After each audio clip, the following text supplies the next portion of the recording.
So we crafted the day for a panel such as this to wrap it all up. Asked my colleagues to do a number of things that Admiral Z will walk us through, but this panel is entitled Charting a Path Forward for America's Arctic Security. And the theme has been, of course, leading up to all of this. So what is that path forward? I know that our panelists here have talked a little bit about it earlier amongst themselves. They've certainly been informed by the discussions today.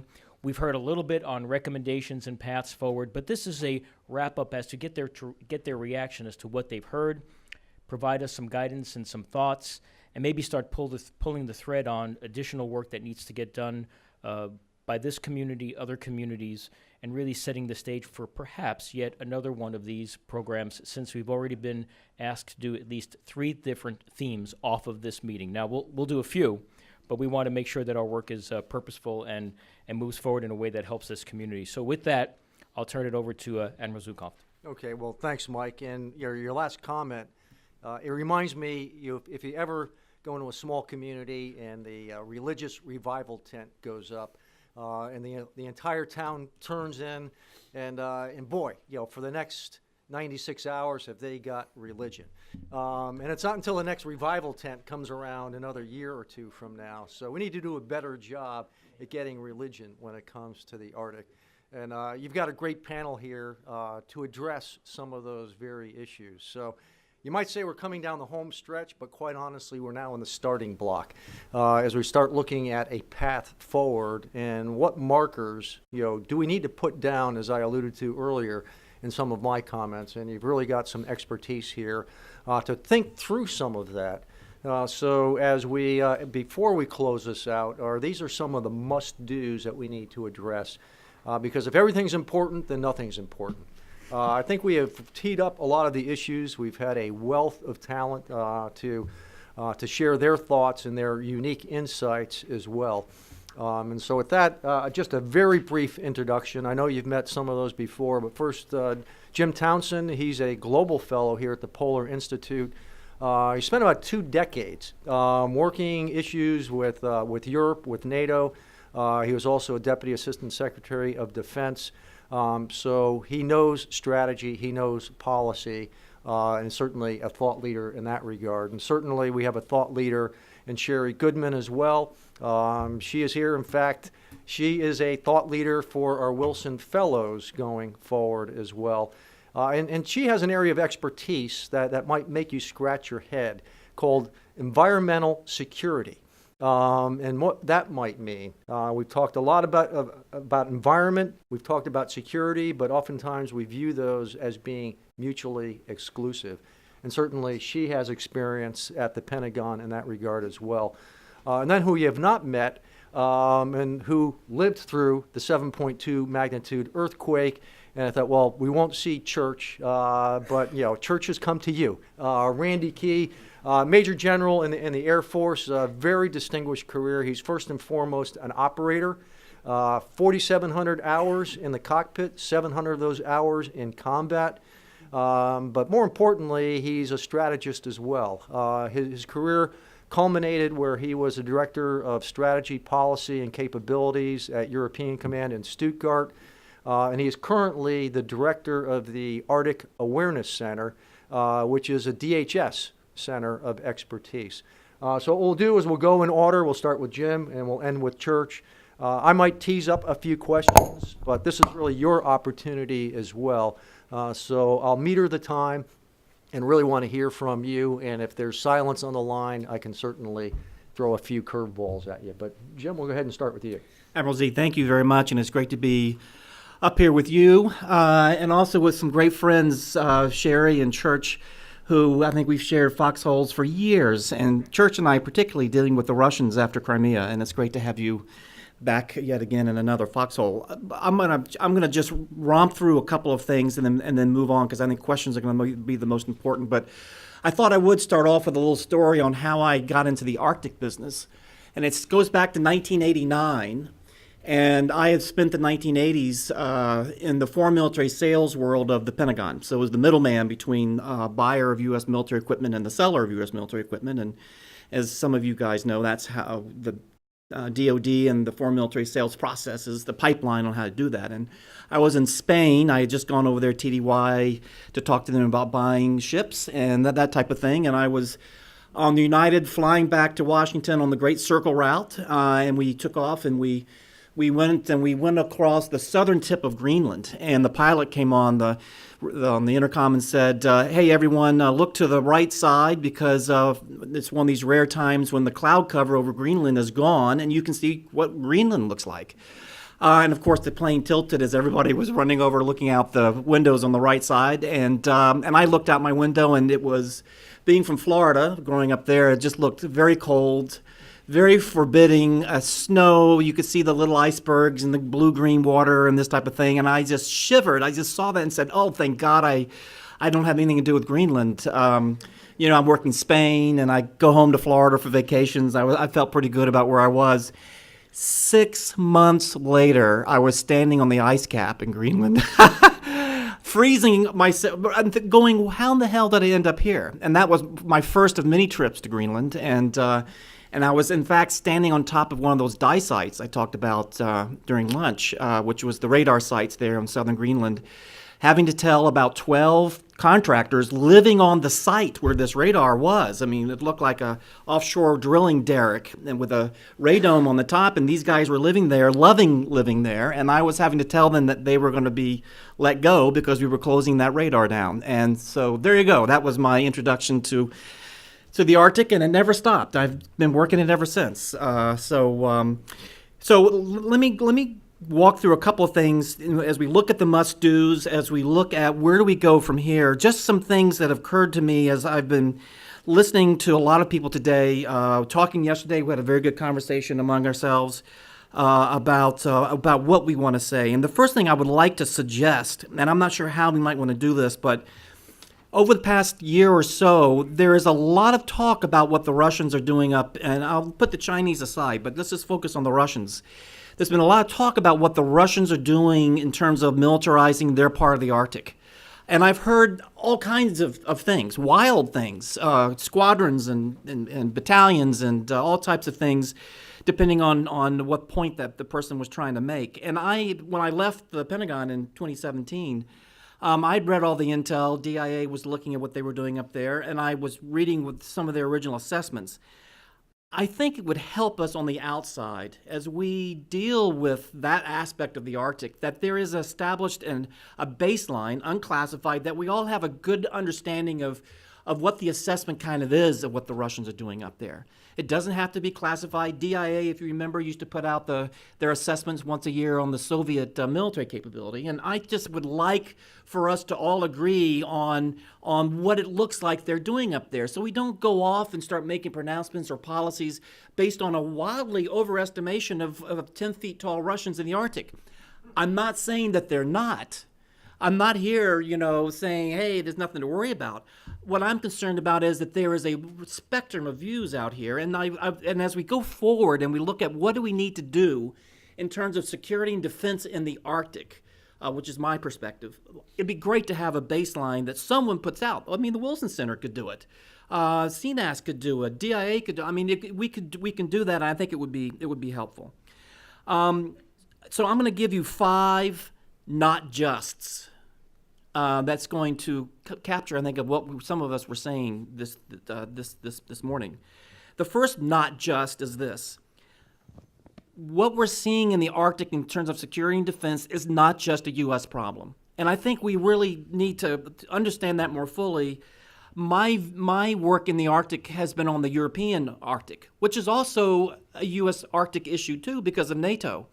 I mean, many times in Washington, when you talk to someone about the Arctic, we immediately start talking about either icebreakers or Alaska or both, which is great, and it's great for me too because I'm learning a new part of the Arctic. But I can tell you that for 20 years or so, I've been working that European Arctic where NATO is a big player there, and Norway's a big player, and the United States is a big player, and we've got a lot of understanding there that is useful when you look at the Arctic issues over in Alaska.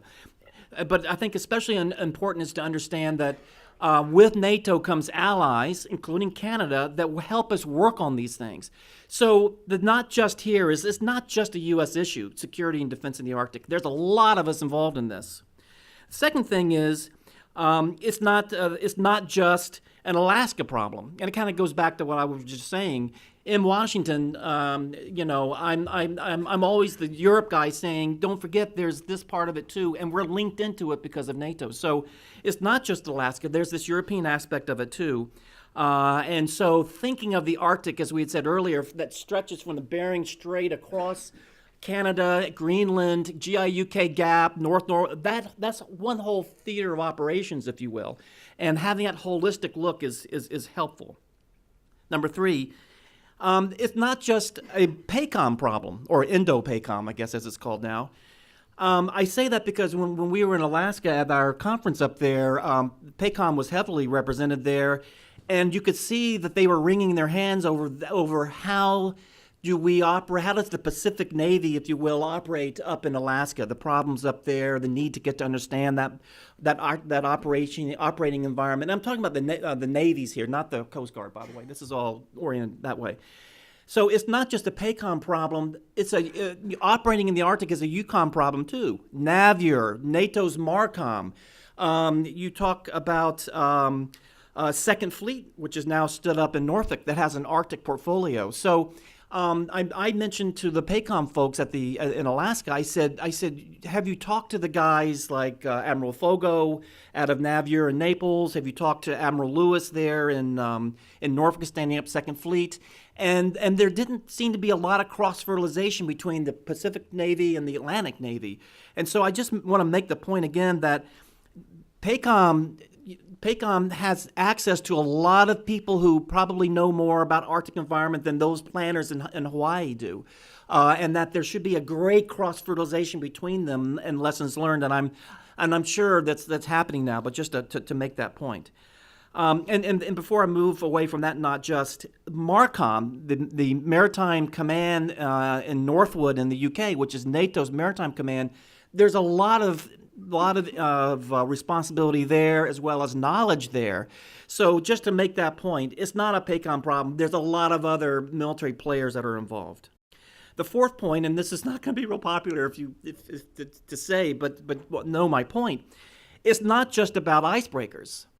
And I say that with full love for icebreakers, knowing icebreakers are important. And we had a great discussion yesterday about icebreakers being key to a lot of things in terms of presence up there, in terms of it's the key to a lot of solutions to problems up there. You've got to have these icebreakers. It's got to be a priority. It is a priority. What I don't want to have happen is for people who don't know the nuance of all the things that we need up there is to think that if we get some icebreaker or two in the budget that that we can go on to other things. That's just the tip of the iceberg.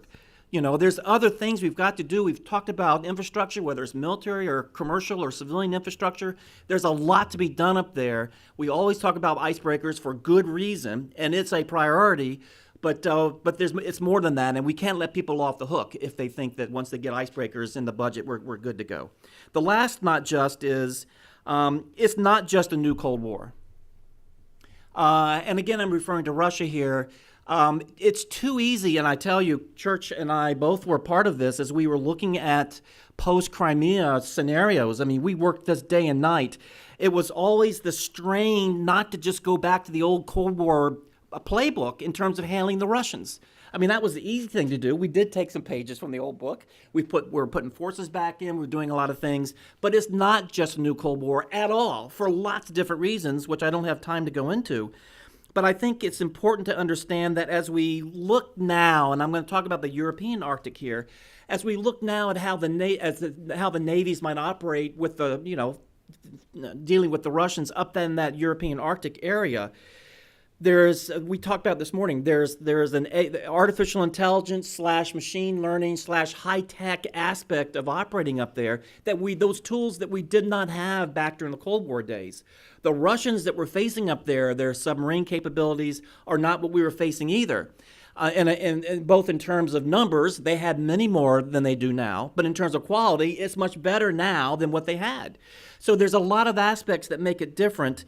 And as Second Fleet begins to stand up and deal with this, if you listen to what Admiral Lewis had to say, I think he gets that, and they're now trying to pull together what does this new playbook look like for Second Fleet as they operate up there in the European Arctic. And I will say that there will be that playbook would be applicable too in a lot of ways to Alaska and the Arctic there as well.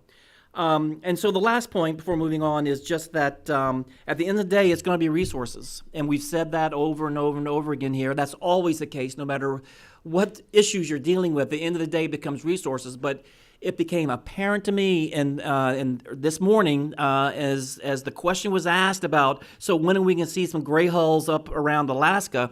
And the response from the Navy was, well, as you know, we've got a process and a priorities, and it's not necessarily the CNO's decision and the Secretary. The problem is there's not enough resources to go around, whether it's icebreakers or just gray hulls generally. So we've got a big resource problem for the Navy. It's going to take many, many years to sort. They're going to have to decide priorities and risks and that type of thing. So at the end of the day, it's resources, and there's a great claim on it. And so we as a community here, an Arctic community, are going to have to keep the powers that be in Washington focused on this for years to come. Sherry. Well, thank you, Jim. That was terrific. And, you know, the four of us were together in Anchorage in August for the DoD Arctic Maritime Symposium with the new NORTHCOM commander, General Shaughnessy, many other leaders from across the DoD, Coast Guard, IC community, as well as a number of think tanks. And I think what was really notable, and I want to start there because I think that this was a real showing. It came shortly after SecDef Mattis said we need to up our game in the Arctic. And this was, I think, General Shaughnessy's kind of first kind of formal public statements on the Arctic, and he was very clear that the U.S. needs to be able to operate in and through the Arctic. He used that frame. We have to operate in and through the Arctic.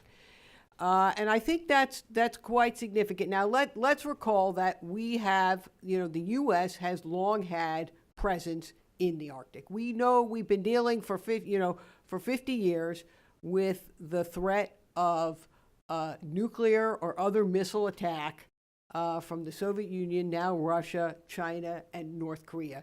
That, in fact, is the primary reason that there's so much land-based investment going on in Alaska today. And that's important because there is a serious threat that underlies our increasing presence there.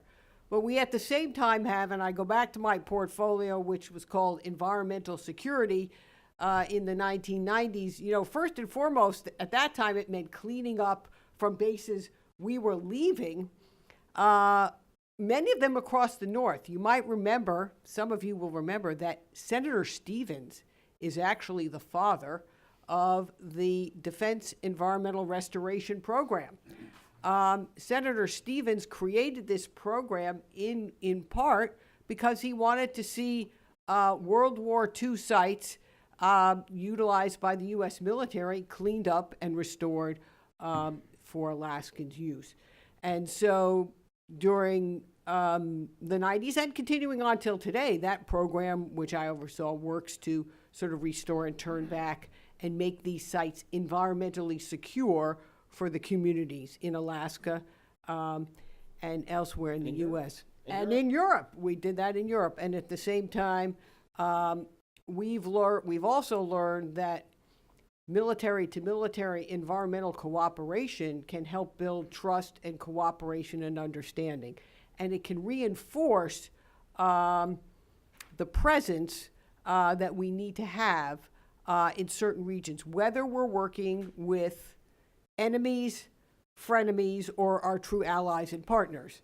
So I think that's, and we've utilized this sort of mill-to-mill types of cooperation in a variety of ways. And I think that as we look at the landscape we face today, where we have great power competition and still a need to be able to work with and understand who else is operating in the Arctic. Think of Shannon Jenkins' slide earlier today that showed that our presence at any particular point in time, we were just one of many dots off the Alaskan coast there with other ships in place. So we need, the maritime domain awareness reinforced with that presence and that cooperation.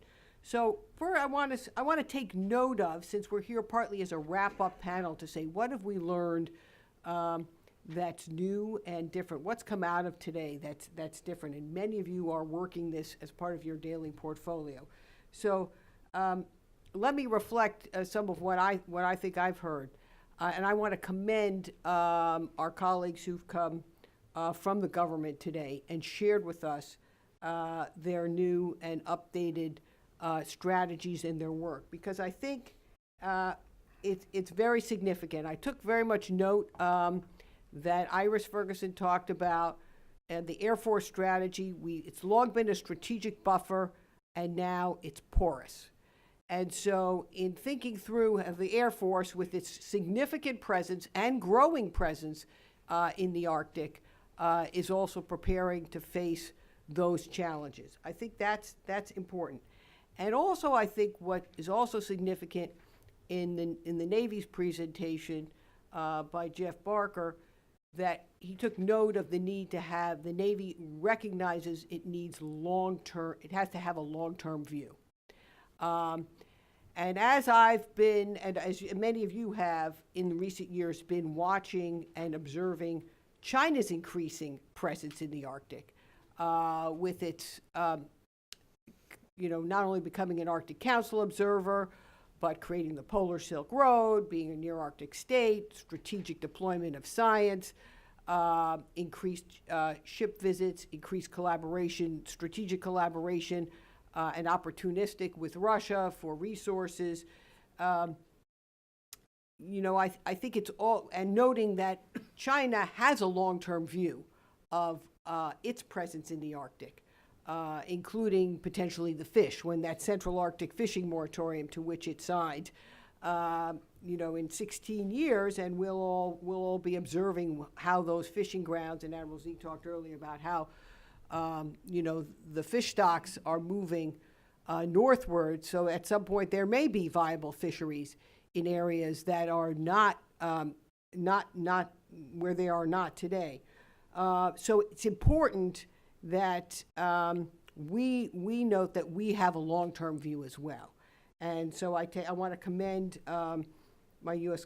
government colleagues for that. And for the broader view, I think, that integrates well the recognition that our presence in the region is changing because of Arctic environmental and climate change accelerating more rapidly. The waters are warming. The sea ice is retreating, the permafrost is collapsing.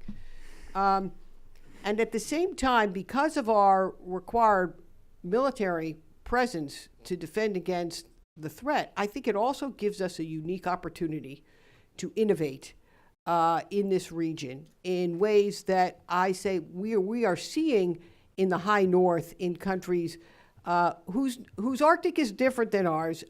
Norway, Sweden, Finland, Iceland, they face different geographic conditions, and the U.S. Arctic is a little more challenging and harsher.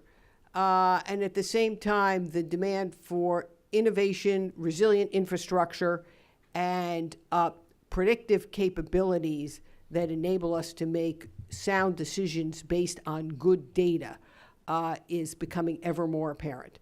But it's also, with this unprecedented risk, I think we have an unprecedented opportunity really to lead here.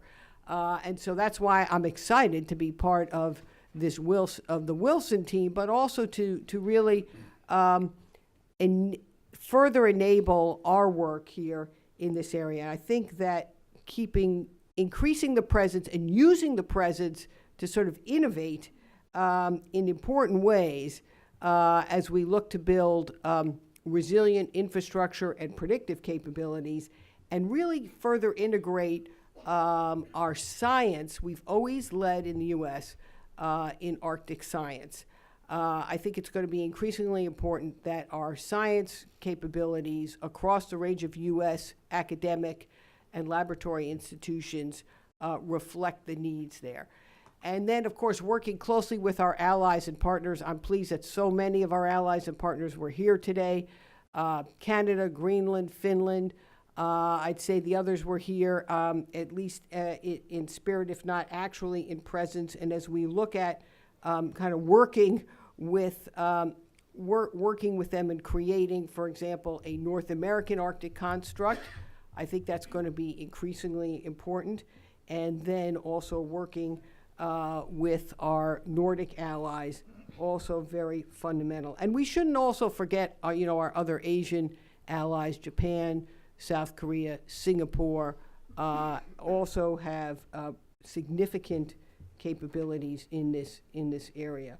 So I will close by saying that as we look to sort of changing Arctic futures, we have an opportunity, I think, to harness a lot of good both intelligence as well as infrastructure and new technology capabilities, and also work closely into this new era where we'll be mindful of those changing conditions, but also in a way that brings together a whole of government capability.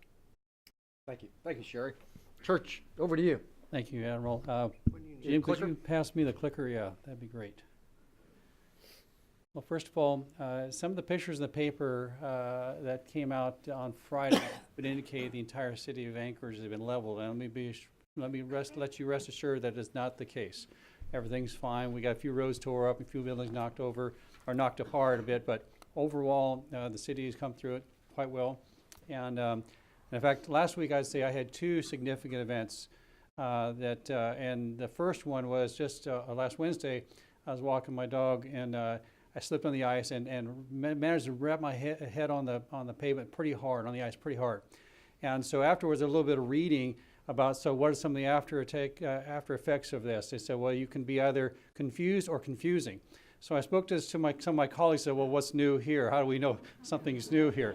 And then the second piece, of course, is the biggest impact that folks, I think, had in the result of the earthquake in Anchorage was picking up glass, so and broken things. So I managed to get gloves on, and I report to you, my hands have no cuts because I wore my protective gear to get through all the broken glass cleanup from the earthquake. The third and last thing I would mention on this is that folks have learned when you start hearing a rumble, immediately start thinking, whether I hear it here or anywhere, it's like, okay, here comes another one, because that 1,400 essentially aftershocks have come up. Most of them have been about 7 miles from my house. And so you really feel a very sharp impact, but thankfully it goes through quite quickly. And then one other piece as far as historical context, last week's earthquake was only lasting somewhere between 45, 50 seconds, depending who you talk to on this, compared to 1964, where the earthquake there was actually more in the neighborhoods of 4.5 minutes. And so the difference between a 7.0 and a 9.4 is really that much more time to take for the city to take a beating. And it is important that Hug and Engineering Day is an important aspect, because frankly, engineering works. Having been involved with supporting Pakistan earthquake relief a number of years ago, and also the Haiti earthquake several years after that, the infrastructure that's built well, that is resilient, saves lives. So those engineers out there who are in the business of doing that, we need more of you. So please, if you're in the audience or you're on the line, please know that's important from our vantage. Strategically, a lot of things have been said today. Of course, being the last speaker is kind of a hard act to follow everybody. So I was given a task by Dr. Shrega, and let me first of all say thank you, Mike, for the work you and the Wilson Center have done here. Superb event, and I've learned much from this. This, for me, discussion about Arctic security is a collateral duty. My normal day-to-day life as I shepherd a Center of Arctic Research, along with Dr. Larry Hinsman, our research director, and Dr. Doug Causey, our principal investigator at the University of Alaska. We're split, if you will, the Arctic Domain Awareness Center's hubs between University of Alaska Anchorage, where Dr. Cos and I are, and University of Alaska Fairbanks, where Dr. Hinsman resides. But we run a research network. It's about $3.5 million annually, funded by the Department of Homeland Security, focused on the U.S. Coast Guard Arctic mission set. So I didn't put any advertisement slides, anything like that, because I was giving a task by Dr. Schrag, and I was going to answer the task. But I thought I'd take a cameo break to say that my normal day-to-day job is to shepherd research that's focused on the U.S. Coast Guard Arctic mission set. Most of this is involved with platforms, modeling, sensing type work, information systems, domain awareness technologies that are intended to help the U.S. Coast Guard be better prepared and better resilient in the conduct of their Arctic mission set. So in answering to Dr. Schrager's question, I would offer a couple slides here. As a recovering Pentagon recidivist, I've spent a lot of cycles in and out of the building. I have to, of course, bring view graphs. So I apologize. I will not hit these in great detail, but as a pledge I make it every time I speak in an event such as this, I make my slides available for those who wish to have them. So please know if you can't see it or if it's not clear to you, please know that all you have to do is tap me on the shoulder and you'll be the lucky recipient of a bunch of slides you may or may not wish to review. So in this aspect, seeing the slides that come out on the bottom, the print, let me just say this Wilson Center, specifically Dr. Schrag, asked me to be thought-provoking and advanced discussions that are needed now. So note, the reflections that I provide in the next few moments are not the stated positions of the Arctic Domain Awareness Center, the University of Alaska, or the U.S. Department of Homeland Security. So we got that on the record. But what we're going to take is a little bit of a framework. So tying it together, and as the kid who went to focus on the question that was presented to me to ask or to address by Dr. Schrage, I've done the homework here to try to establish a framework. What are the U.S. national interests in the Arctic, borrowing from policy and strategy documents, but then to try to put in a context of a framework. So what, who cares, what's the way forward? So in this context, oh my goodness, I think I may have pushed the button one too many times. Okay, here we go. So in this context, let me offer, this is the panoply of folks that are out there, the actors, if you will. There is a distinct community of stakeholders in the Arctic, and there are certainly non-Arctic stakeholders that are in the region. Within those communities, there's aspects between policy and governance, operators, residents, and it's important to bring the resident conversation forward. There is researchers, and research really matters in the Arctic because we don't know enough, and researchers are the folks who are going to advance our knowledge base. There is a place for industry. There's a place, unfortunately, for illicit actors. They have their place there. And there's folks that help us dealing with the Arctic that's presenting itself in technology development. There's a wide range of activities. Now, obviously, we talked about subsistence tourism, mineral extraction, fishing. Although the fishing is not quite advanced beyond the cold pool of the Bering Straits, eventually it will dissipate. And again, then the Western Arctic will have a fishing aspect similar to the Barents Norwegian Sea have in the Eastern Arctic. But then, of course, the stage and thinking through the context is that we're in a zone where there is a lot of good collaboration. In the Arctic today, there is remarkable collaboration, perhaps one of the most collaborative zones on the planet.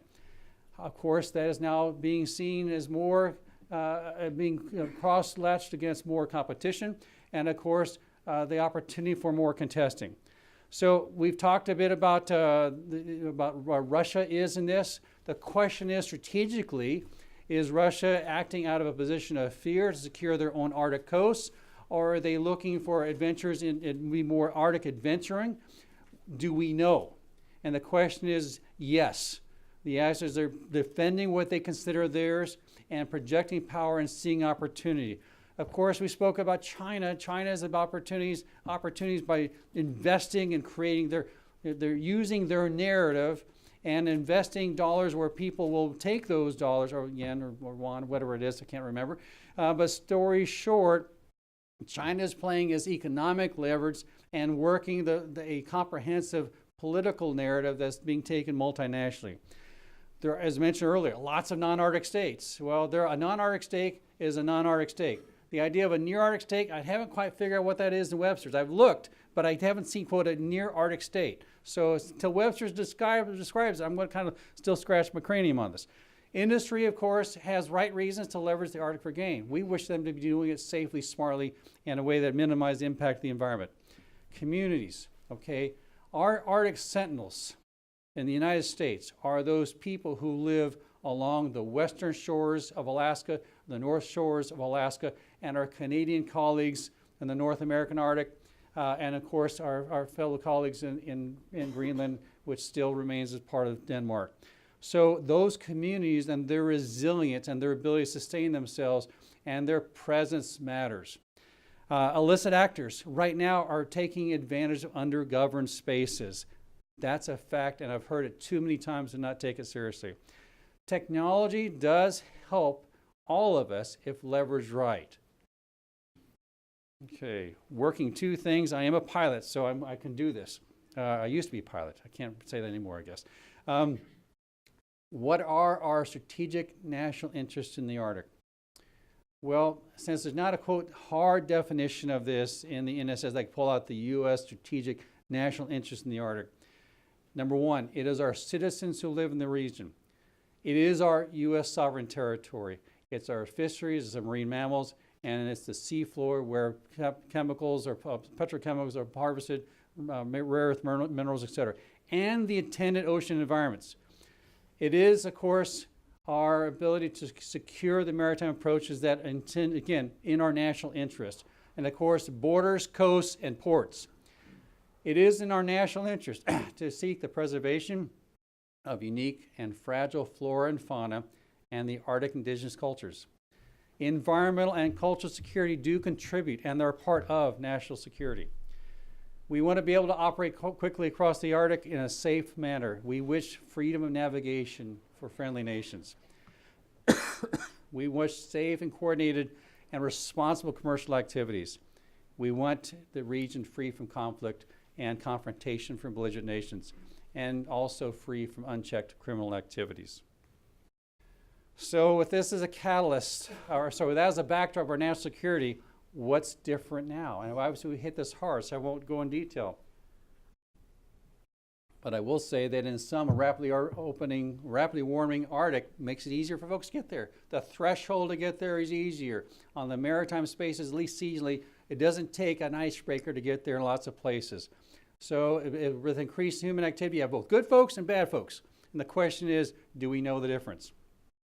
Of course, addressing this, we don't need to go it alone in the Arctic. Okay, we need to think the Arctic as a region of collaboration, and our partners, our allies and partners matter. Working things collaboratively with our allies and partners to reduce our invested costs. Maybe they can help shoulder the burden, specifically we look at folks in the context of a North American Arctic. Let's work this collaboratively with our allies. Do not go alone in the Arctic. Doesn't make sense, it costs too much, and we won't make it anyway. So, as a result of the catalyst, I view the fact respectfully that the Arctic is replete with vulnerabilities. We've hit on this a bit today. Diminishing ice environment is incentive for increased activity. We're seeing increased tourism, shipping, resource extraction, and of course this will continue to accelerate. The ecosystem, as well as described earlier, is changing, and it impacts the physical environment and the human ecosystems, as well as, of course, the physical Arctic itself. And despite policies and practices that are trying to help keep the Arctic from being militarized, it is at increasing risk of being a zone of competition. Logistics matter in the Arctic. Logistics for response and logistically supporting the responders. It is likely, from my respective vantage point, that Canada, the United States, and our respective NATO's and allies and partners in Europe have really convergent national interests. So let's find a way in the framework to work this in a way that, again, reduces our overall costs. So it is important to relook the Arctic from a security lens in some, and I won't go into the details, but the bottom line, rising activities and great powers in other nations within and without the Arctic are looking to take advantage of this diminished ice environment. It makes sense. And if I saw an article yesterday, so I didn't catch the details, but story short, if 5 Arctic nations were in a race right now for doing more in the Arctic, the United States would be dead last. So the question is, okay, so if we're dead last, who cares? Can we catch up? Well, the question is how fast are the folks running as opposed to how slow we're going? The idea is maybe we can wait. That may be fine. But the question is will we be able to catch up when we need to? And then if we try to catch up, Will we have the resources and the energy to do so? Or will we be distracted on something else? I believe in the tent revival construct. So today, we got a lot of religion going on here. But the reality is, Washington, D.C. has a habit of playing kids soccer. Where the ball goes is where the rest of the team follows. So, and I did a lot of kids soccer back in the day. No harm, hope I didn't hurt anyone's feelings by saying that. Strategically, environmental security matters. Presence is less than we need. So I try to describe it down as someone who's a Pentagon recidivist and a lot of time on Joint Staff, it's a lot of time on Joint Staff J5. Threats, risks, and probabilities. We've hit on the threats. The question is, I don't think today is December 6, 1941 of the new millennium. I don't think so. On the other hand, what are the things that keep it from becoming that in the Arctic? Do we need to see an Arctic contest? I hope not. I don't believe so. I think we need, like Dr. McCoy said, I think we need to be able to respond, but I don't think we need to over-exaggerate the problem set. On the other hand, folks like China, how soon before they pop a well into the Chukchi Sea in international space? And if they do, then what will happen? The questions are they, not only one, is that smart to do, and second of all, what sort of environmental catastrophe could they cause? Remember, for our Arctic residents, the sea is their garden. And if those regions become soiled and polluted, then we eliminate those people who live there to conduct subsistence living. And again, you know, will Arctic warming be catastrophic? I don't know. Do we really know what the impacts are? The questions is that we should take it seriously. What if Arctic ecosystems fail? What happens? Will the U.S. loses Arctic residents because people just can't stay there? What if we lose those Arctic Sentinels? Well, nature abhors a vacuum. What happens if criminal activities co-opt villages that are not able to take care of themselves in the case of this? My question is, will we act in a responsible way to regain the initiative? And my question is, can we afford not to? So, getting close. So strategically, as a result of great power competition, the probabilities versus the scope of conflict versus the consequence. To me, I agree with what Secretary Mattis is saying. Strategically, it's not a zone of military operation conflict. It's our interest. It's our national interest to prevent it from becoming so. So, in bringing this, a couple of provocative thoughts. Obviously, preserve, protect, and defend matters. This includes defense, safety, law enforcement, environmental security. And there is, in the context of NATO, thinking about what could bad happen up there. That probably wasn't well stated, but remember I got hit on the head a while back, so I'm okay. Are we prepared for a Crimea of the North? My guess is that we're probably not. Have we really thought through it? My guess is that we probably have not. I do know, having worked a lot with former DASD Jim Townsend, that Russia respects strength. I have lots of stories I can tell you about that. Now the question to me is, as we spoke about China in this case, they have a narrative that's working. My question is, should it? My question to you then is that at the end of the day, we should take care of our own business. We should defend, secure, and environmentally secure our sovereign territory. Either the Arctic is a priority or not. I know that prevention is always easier than response, and it's cheaper. And yes, I recognize that we have a $21 trillion debt. So affordability does matter. So we've got to consider a series of aspects that are coordinated and complementary, and I'll go through those quickly. And you're saying, yeah, he's going through quickly. So again, the slides are available for you afterwards. I've framed this in the context of treaties, legislative, policy, and resources, and those actions that just people can agree to do together. So in this context, I've looked at NATO, NORAD, matter, UNCLOS, just do it. And strategically for us, can we think about those things that advance the ball specifically with NORAD and the Tri-Command framework in the security context? So, legislation, okay?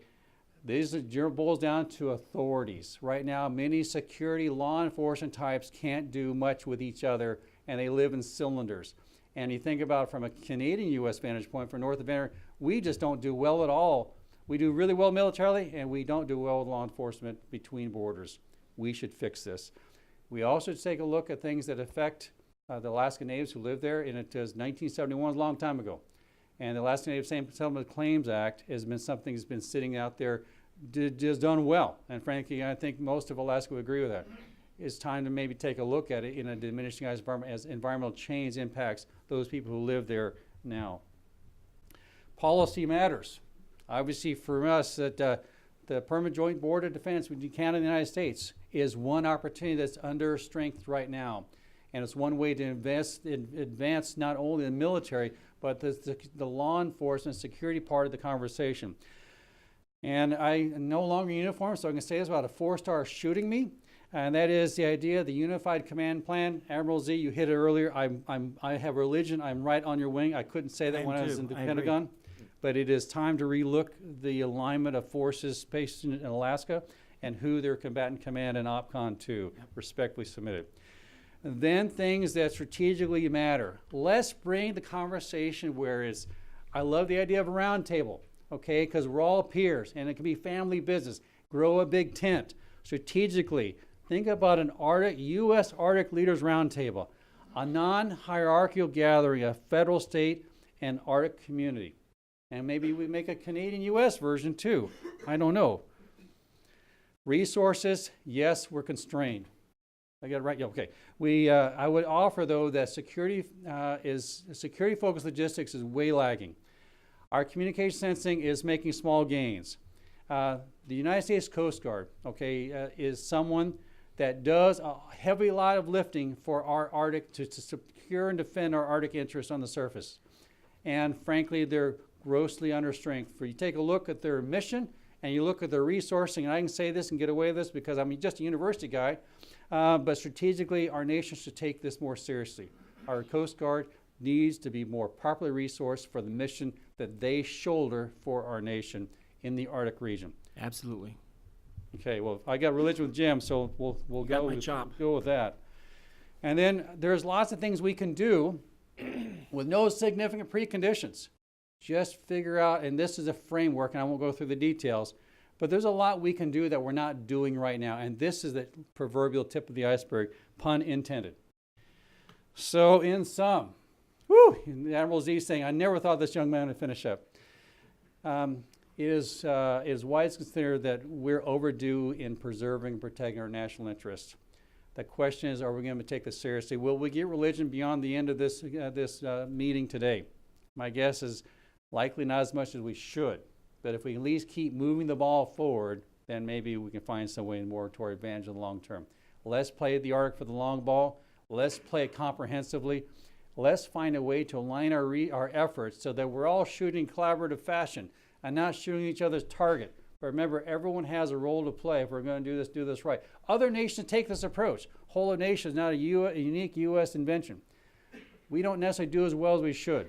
Perhaps we should try this harder. And if we don't bring the state communities together comprehensively, we're going to miss an opportunity. Admiral Z, sir, I spoke too long and said too little, but I'm now finished. No, spot on. And you have fully recovered from that fall, Church. So again, well done. I'll just throw out one question because I really do want to open it up to the audience. And it was a question I would make when I was still wearing uniform, and I would hold these electronic town halls and said, if you were commandant for a day, what is the one thing you would need? And more often than not, they said, well, we need resources. Okay, that doesn't answer the question. What do we need to resource? And they say, well, we want more parking spots at our facility. I said, bad answer, wrong. So I'll throw that back to you. If you were to advise the National Security Council and you had one recommendation to make with a high probability of that being enacted, what would that one ask look like? And I won't go in any particular order, but if one of you are ready to jump on that, and Church, you had a number of thought provokers on that, so maybe I'll ask you first, and then I'd invite Sherry and Jim to weigh in as well. Thank you. Well, to be honest with you, sir, the whole discussion is about presence. If we're not able to project presence into secure our maritime approaches on the surface, all seasons, all the time, we yield the initiative to those who do. And so without a serious investment in polar security cutters, we're going to lag the fight no matter how well we do in other areas. without hard presence, hard capability, and to be able to secure and, again, think Title 10 and Title 14, a polar security cutter that conduct that mission unimpeded in the Arctic would be the one thing I'd ask the National Command Authorities. That's what I'd ask for. Okay, so a genie normally grants 3 wishes. Oh, thank you. So, okay, your wish has been granted. Oh, I'm so Okay, happy. so that means you can't ask for the same thing, Sherry. So, how would you answer that question? The one ask with a high Well, probability. so of I'm gonna take that as a given that we've already gotten, the We're so happy investment. too. We're so happy. in- We're in doing the, high five. In the polar security cutters, and we need And the remember, it's presence. not just cutters. With Right. plural. Right. And we need that presence, and we need it sort of integrated across the whole of government. But the foundational elements are one of the foundational elements that we're missing in being able to have presence in the Arctic is the waters are uncharted, and without knowing where we're going to operate. And NOAA, of course, has that mission, and they are one of the more under-resourced of the federal agencies. But I think with the new technologies we have coming online, and with harnessing public-private partnerships and taking a whole-of-government approach, I'd say that's a foundational element to our being able to operate and bring up. We had, as you know, we saw an amphib operating up in Anchorage. Last summer, hadn't been up that far, and there was talk of sort of going further, bringing up bigger ships in the future. Well, we need to know, as well as other types of vessels, going to need to know how to operate in that region. Okay. Well, if we're going to have ships, we need charts. And I'll just digress for a second, because when I did serve at PACOM as the director of GIATF West. We were doing a lot of work in Indonesia. And lo and behold, I found out that through PACOM, they had sponsored a domain awareness investment, about a $200 million coastal radar array to detect pirates, and this was before the big tsunami. I was the operator on the ground and saying, well, who is fusing the information, and then what do you do with it? Well, one, they didn't have a fusion center. Two, they didn't have the authorities nor the competencies to act upon the electromagnetic energy that was being propagated into the Straits of Malacca. But we came up with $200 million somewhere with U.S. taxpayer money to go out and put electromagnetic energy in, but we didn't do the end game to go with it as well. So yes, if we're going to have ships, we better have charts. So how we sequence those, I think, are important as well. Do we get any other wishes? Well, Jim might gets to have make one. his Yeah, wish yeah. first. You're not going to take my wish. I know what you're going to say. This is You're mine. going to take my wish before I wish it? Yes. Go for it. You got 20 shopping days remaining. So I think for me, to my mind, in Washington, the Arctic, whether it's Alaska, whether it's up in the North American, whether it's Europe, it's still a boutique thing in Washington. Whether you're talking to people on the Hill, whether you're talking to people in the Pentagon or at the state who are here, and I'm very glad the State Department folks are here, and Ambassador Raji got them here, and I appreciate that. It's still too much of a boutique and a bit of a one-off. Icebreakers, a one-off thing for the budget. Everyone's pushing icebreaker. We've got to build within Washington I called it a constituency, but it's got to be a bureaucratic constituency that's got bureaucratic structural change behind it. And what I mean by that is whether it's a UCP. I mean, I would almost say we need to have an Arctic COCOM is what we need. We've got to have a bureaucratic entity that's going to fuse together these priorities, come up with a campaign plan, hit the budget every year on the Hill. We've got to have a bureaucratic driver within the government, and I'm talking about defense and security here. So we've got to have that driving these things, so it's not just a one-off here for the Arctic, a one-off there, and the CNO says, yeah, okay. I mean, even Second Fleet, again, I keep talking about listening to Admiral Lewis, Arctic is part of his portfolio for Second Fleet that he's now standing up. But he didn't talk about it a whole lot, and that might have been just added to his. So we've got to have something that's a driver bureaucratically, or we're always going to be chasing the shiny object. A one-off shiny object here, a one-off there. We've got to have something coordinated, strong, unified, bureaucratically savvy that drives budgets to get us the things that we need. If we don't have that, then we're just going to be doing the boutique one off here, one off there. Presence, charting, constituency. Got it. And I know, Church, you want to get one more in there. Just please, Santa. A quick one. A quick one, or else. Okay, Go we're ahead, just, well, so you, Admiral, and I hit this earlier, but I was just getting tight on time, so I didn't hit what as hard as I wanted to. So Jim, I would offer your wish needs to be adjusted a bit, okay? Because we're not looking for a military solution here. So a unified combatant command for the Arctic is something I think that let's adjust your wish a bit.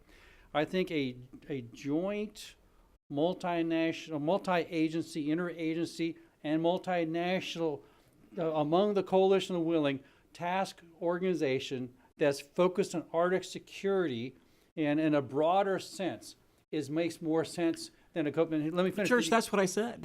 You said COCOM, my friend. I heard you, and so and I love you dearly, but nonetheless, I do They're think. previewing the interagency debate that's going to occur about creating this thing here. So I want the Pentagon in charge of this. well, strategically though, the JIDF South, JIDF West example makes lots of sense. Yeah. A couple of years ago, I expect Dr. Farrell, you remember I said the word JIDF North in May of 2017. I collected a whole lot of spears on the stage, but the idea is it kind of strategically find the right term, but the idea is it should be security talked about that focused, this summer. and it should really be oriented towards a multi-set of security, environmental security included, Yep. Right. and it enables defense, and so to me, that's how I would address it. I agree, and it can't be so heavy that bureaucratically just sinks. It's got to be something that that fuses this stuff together, and I agree with exactly what you laid out. That's kind of what I was getting at. I just called it a COCOM, but anyway. I'm sorry. All right, so let me turn it to the audience. We have time for several questions. Alice, we'll lead off with you. I love what you've all been saying, but I'm always pulled back to what I hate to say is the dumbed down reality of this conversation that requires what we used to call an elevator speech. When somebody says to you, but why does it matter? The answer can't just simply be security. We have a security responsibility in many places in the world. We probably could just fortify the Bering Sea portion of the U.S. coastline without doing much of what's been talked about today. I would love to know what you all who think defense and defensively can come up with the offensive, positive, developmental answer to why it matters. Okay. Jim, you want to take that one first, since you mentioned the word COCOM? Afraid you were going to mention that.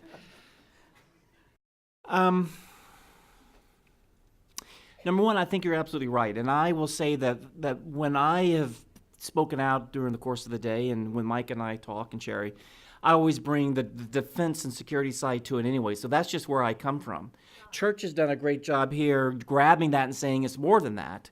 It's much more than that, and the so what has got to be more than defense and security.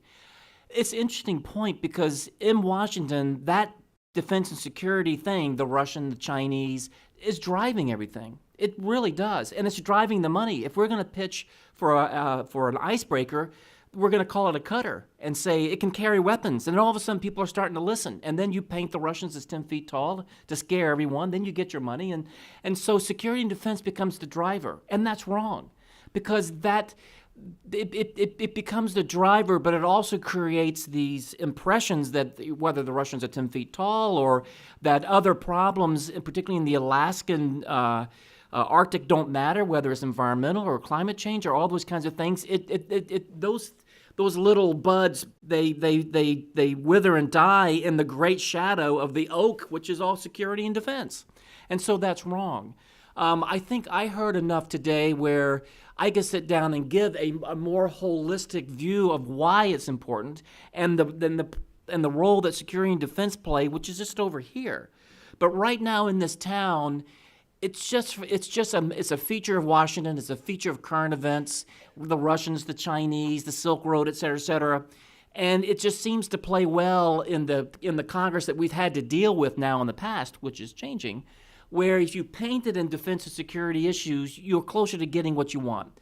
And also, the military is there. They always deliver. So if you can turn something into a military problem, like our border in the Southwest, we're going to deploy troops down there, that makes you feel good because you can get the guys down there and they're gonna deliver the goods because that's what the military does.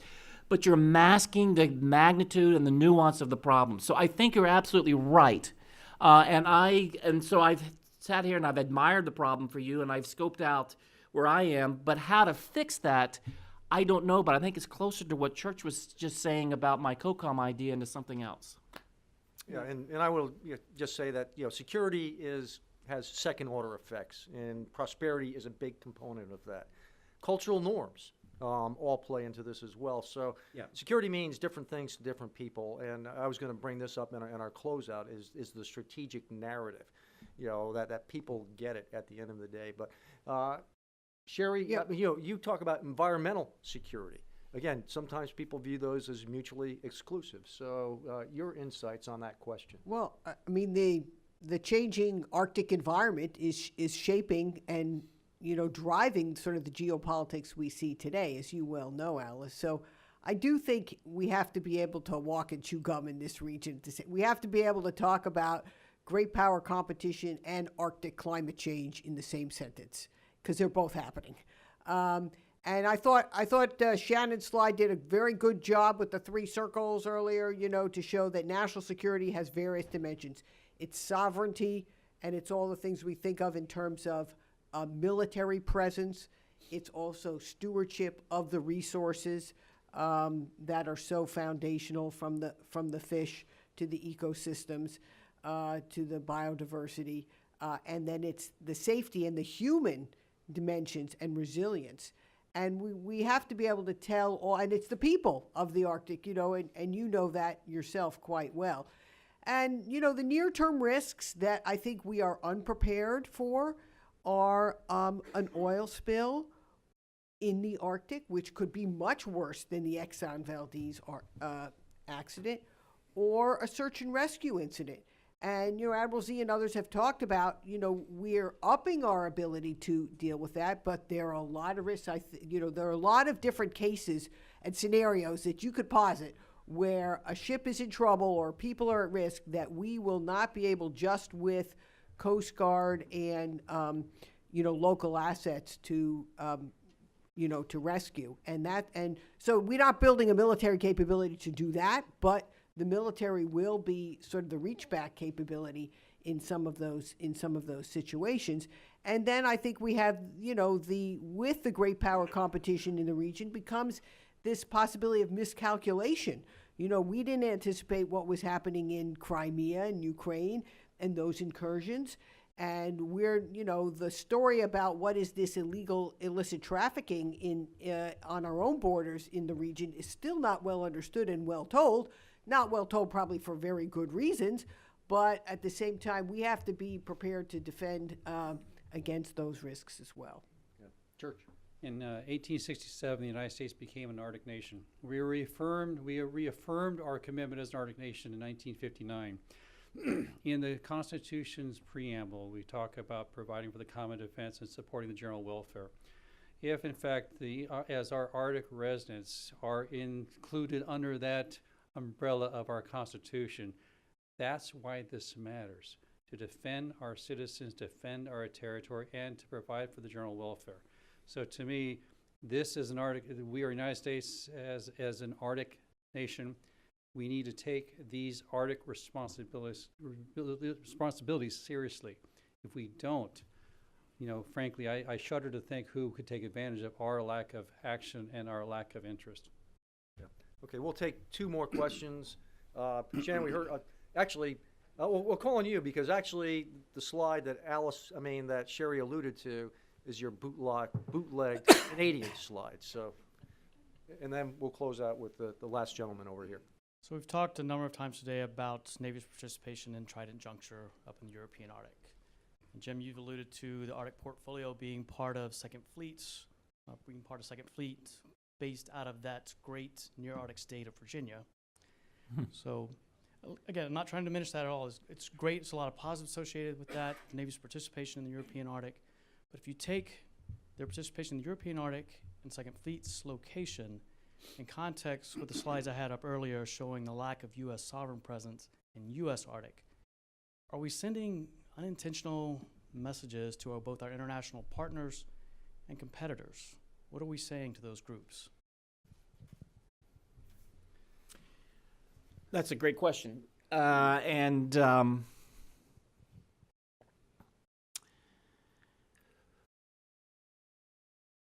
an interesting Presence is que- not just where you are, it's where you start from, because it is a transformation from the old Atlantic Command down in Norfolk, right to the Second Fleet. So, But it is a bit, but it's funny. I've not heard someone pitch it that way, and it's really something to think about. I don't think we're necessarily sending a message, because you can, as Sherry was alluding to, you can explain why, Second Fleet would be having this Arctic, Arctic portfolio. That's a European Arctic. And the NATO responsibility, because Second Fleet is going to have a NATO hat on, and when conflict comes, I mean, there's a lot of reasons how you can explain it. And in the Cold War, it made a lot of sense when that was Sacklant down there, and you had striking fleet and all this type of thing to fight the Soviets, et cetera, et cetera. But as we are now looking at a need for the security requirement up in the Alaska, and here we are talking about security again. But anyway, just going back and looking at security in Alaska.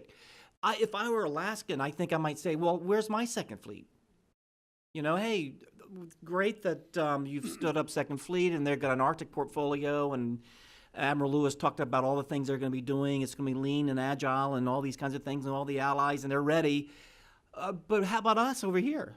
And it's like, I'm sure there's an answer to that. I mean, PACOM would talk about that, and others. Well, no, we're going to be. But I think what it also shows, though, is how stretched we are.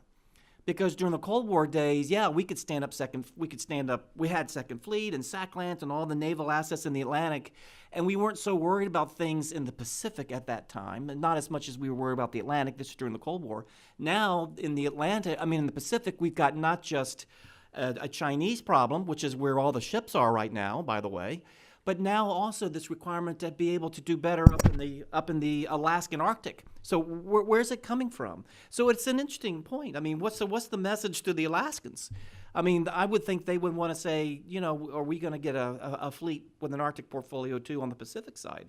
And maybe that's what Indo-PACOM is. They would say, well, that's us. And it's like, okay. But anyway, is that what you were getting at? I just want to make sure we're not sending mixed messages, that we're clear on what we're doing in the Arctic. Get ahead of that question. Jeff wants to comment on that. Hey, Shannon, I think I might be able to help just a little bit good here. job. Admiral Lewis isn't necessarily going to stay static in Norfolk. He is advocating some sort of flagship, what that flagship is going to be, whether he's actually going to get it or not, but he would definitely like to be mobile. And also, too, when you hear the CNO's design come out, your question about what's going to happen on the West Coast might get answered. Oh, Well, There so you go.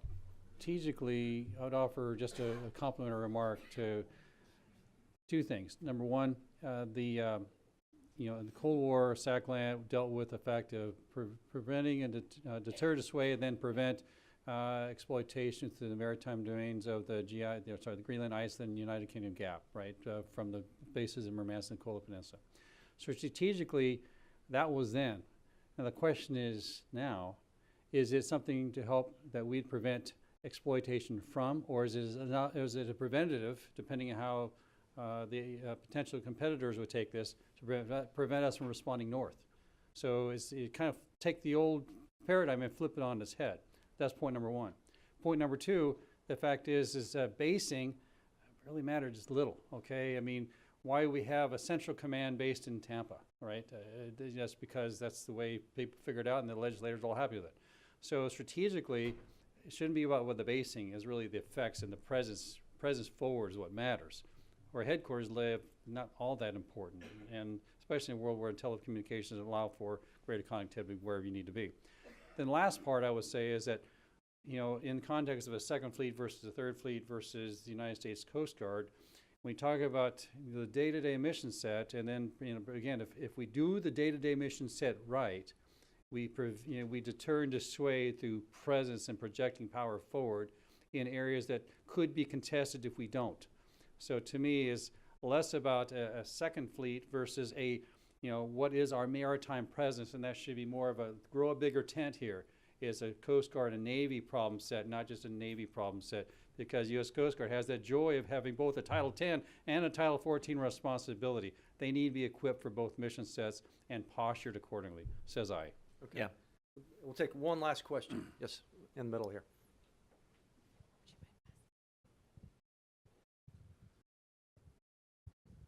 When I think about resources, one of the ways that I think about that we take things seriously in the United States is when we have our surprise, the Sputnik moment, the thing which bothers us. I'm in the business of wanting to know what the surprise is going to be so I can stop that. But the question is for the panel, what is the thing that keeps you worried in the Arctic? What that would be that surprise? What would be that Sputnik moment that would be the disaster for us? Yeah. Sure, you want to take that one first, because you'll take that, and with all the fellows here at the Wilson Center, you'll be shaping their thoughts as well. So what might keep them awake?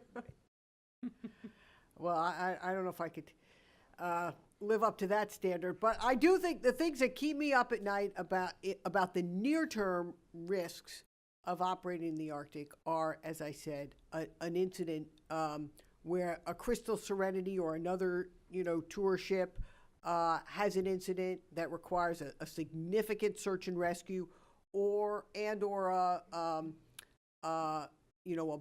vessel navigating for a Chinese vessel on coming through the Bering Strait and runs aground. I mean, Jim and I came up with a scenario. You wrote a very nice scenario last year. You could come up with a lot of scenarios where there's going to be a problem, and then there's going to be not only need to be search and rescue, but there could be miscommunication among forces operating in the region because of the difficulty of communicating there. And then that's one type of scenario. The other is the oil spill in the Arctic. And I think that, we know we're not prepared, to deal with a massive oil spill in the Arctic. And it would unlikely be contained within a single country's waters. Exxon Valdez, as problematic as that was a U.S. problem. But an oil spill in the Arctic would likely involve multiple nations. And so because of the small size and the circulation patterns, and so then it gets even more complex. And so those, I think, are the near-term risks, but you could create scenarios where some of those sort of escalate into ones that have tensions between the great powers. I'm not going to say war. I don't think you have to go all the way to armed conflict, but you could, this gray zone. We've been dealing with the gray zone issue now for quite a while. Of course, there are historic roots to the gray zone problem, but gray zone challenges in the Arctic operating area of the type that our Homeland Security colleagues outlined today, I think are becoming ever more real concerns that might keep us up at night. Yeah, so church, we saw 47,000 earthquakes a year or something like that in Alaska. So I know it keeps you awake at night, but beyond earthquakes. Yes.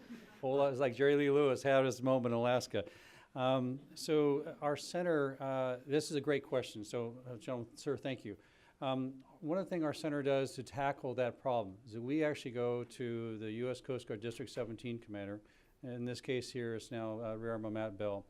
But we ask this exact question: Admiral, what keeps you up at night? And then we create an incident of national significance workshop built around the scenario the commander gives us. So Vice Admiral Dan Abel gave us our first one, which is a disabled cruise ship in Arctic waters. Right. That we then built a workshop, created a report, and then funded research that was provided by the Department of Homeland Security. Then the second one was just we have last year was actually focused on coping with the unthinkable, an Arctic maritime oil spill. We created a group of people this time last year who conducted a great workshop with all the experts from across Canada, the United States, that could help deal with this problem set, and then received again a series of proposals. We have new research that's coming on hopefully next week. There are 5 new projects that came from that workshop. So strategically, coming up on the 12th to the 14th of March, at a University of Alaska Anchorage near you.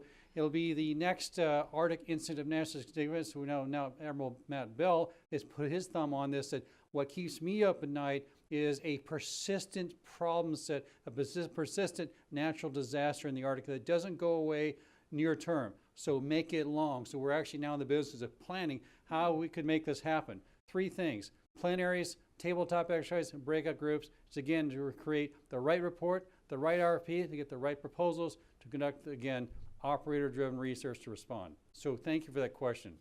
Almost I could have paid you to do that. I never saw you before. So I'm going to give you something a little bit different, because I mean, I agree with these guys, the cruise ship, obviously, but I also worry. I don't know how to say this without coming across the way I don't want to come across, but I worry that that as we deal with this resurgent Russia, and we deal with China getting more and more involved with the Arctic, and we try to rebuild this deterrence against Russia that we have let get diluted since 1990.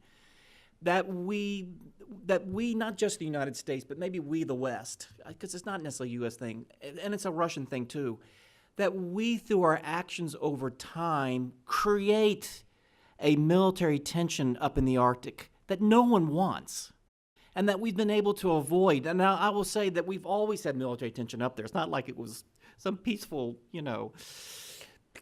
daisy growing, wonderful tree hugging place up in the Arctic. We've had submarines. No daisies, no trees, just sand. Yeah, exactly. So, but what I'm fearful about, and Church, it goes back to when we were working, feverishly to shore up our deterrence.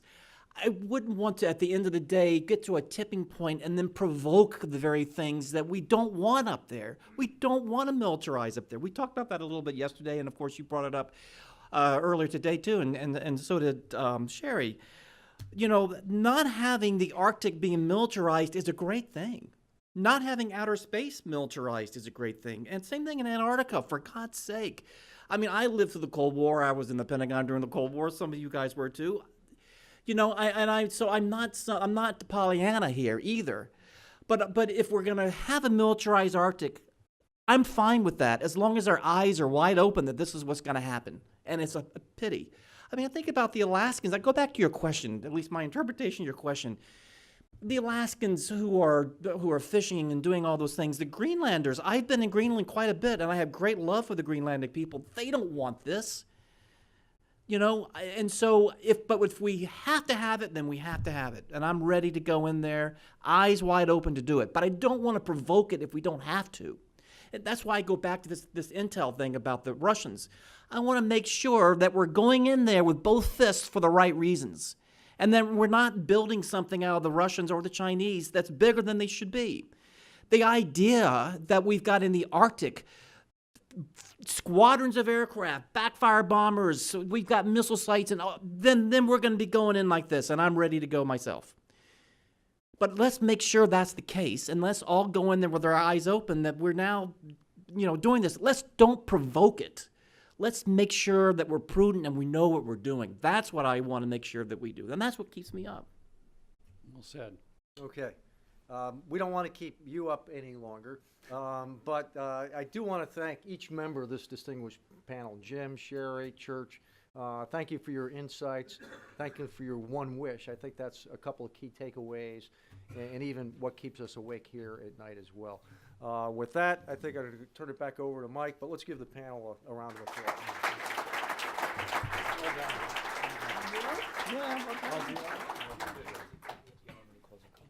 I got a few. Yeah.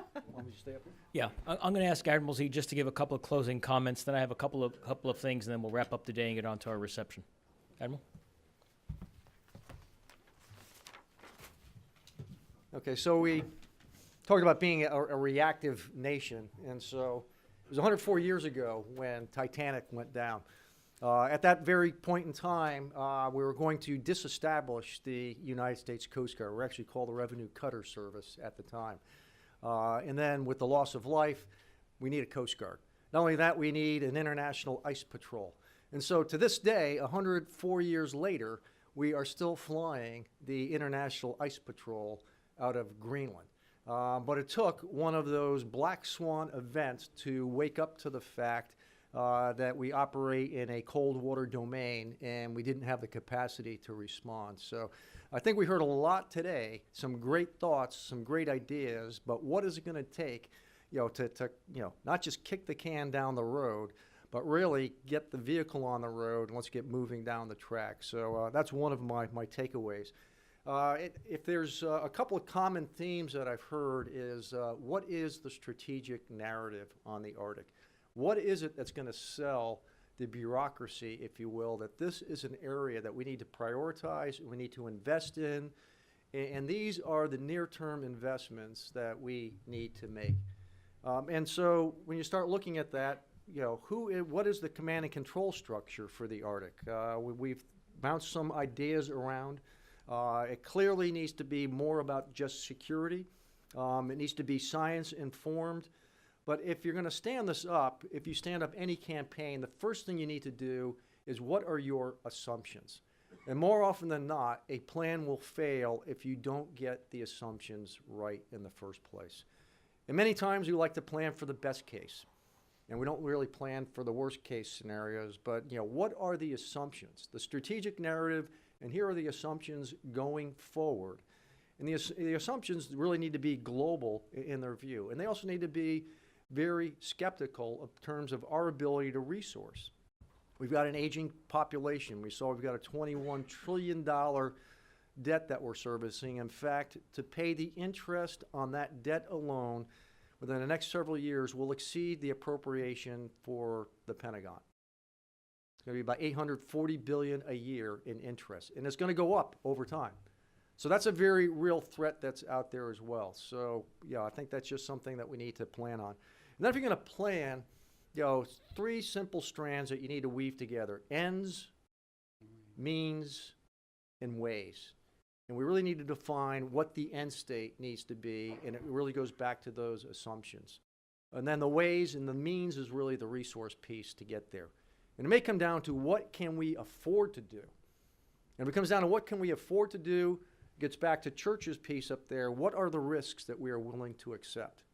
And we need to be transparent about those risks going forward. When I was asked to testify about what would happen if Shell had a major oil spill up in the Arctic, I said, first of all, a major oil spill may be 15 barrels of oil, because we don't know what the long-term effects would be on the ecosystem up there, which is absolutely pristine. We don't know. Rather than say, we're the Coast Guard, we're always ready. We knew that during Deepwater Horizon, we had 47,000 responders. I had 6,000 vessels out there. But on any day that the seas were over 4 feet, we couldn't recover any oil. It was too rough. You pray for 4-foot seas up in the Arctic. It's not going to happen. It's going to fail. And then what do you do about that? And so I think we need to be very frank and honest about what some of those assumptions, those vulnerabilities are going forward. And then at the end of the day, what risk are we willing to write off in a resource-constrained environment? So I just leave with those closing thoughts. Again, Mike, I want to thank you and the Wilson Center for pulling this group, and especially for the intention and insights of this group here today. Thank you very much.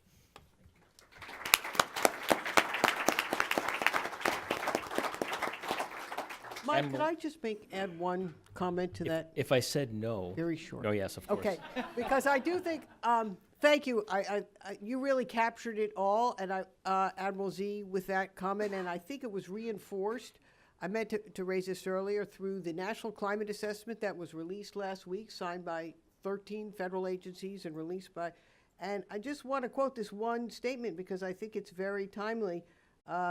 Increases in the frequency and severity of climate extreme events, as well as other aspects of climate change, may require a larger military mission focus on climate-sensitive areas such as coasts, drought-prone areas, and the Arctic. And calls out the Arctic specifically as an area. So I think that sort of underlies a lot of our discussion today, and that's now a federal agency document. Great. Thank you, Sherry. That's really, I'm glad you interrupted. So I have some closing remarks too, but I'm going to put those on hold because I'm going to do that another time because you just can't top good. So thank you, Admiral, for doing that. I mean, I think you really did a hell of a job of summing up an entire day, but also teasing out the big issues that we all need to address. So let me just shift to two other things. One is that I've been asked the so what happens after this? We have indeed been approached about several other programs. We will follow up on at least two of those in the near term. This session has been recorded. There'll be a post-production of the entire day. So my colleagues here at Wilson will work with me. We'll put together a full day. It will be edited and then sent out to GCI, who again will broadcast it all over Alaska in every home and area that they serve. It will be available on our web. There will be a second outcome of this event. Just like we did a year plus ago when we held a meeting over in the Reagan Amphitheater on U.S.-Russia relations in the Arctic. No one lost the irony of holding that meeting in the Reagan building. However, 650 people did show up to that meeting. And what we decided to do is have a living proceedings, not just a book you put on the shelf. So we will do the same thing with this. We will have summaries of every speaker who spoke, probably about a paragraph or so. The second thing that will happen is we will edit the video clips so that when you go on the person's photo, you'll be able to click and you can see their actual presentation. So don't take our word for what they said, actually listen to what they said. It will be done in that kind of context. So those are two takeaways from this. Third will be to tease out many of these recommendations, but it becomes a living document. And what we found with the once or twice we've done this before is that other areas with our own federal government, other think tanks, organizations, take those proceedings and they actually do something with them. So they don't go on a shelf, and that's what we want. Living documents that actually inform policy. So that will be a follow-up to that as well. I want to thank everybody for coming today. I mentioned to someone before that everyone sitting who did not speak could have come up here and have spoken.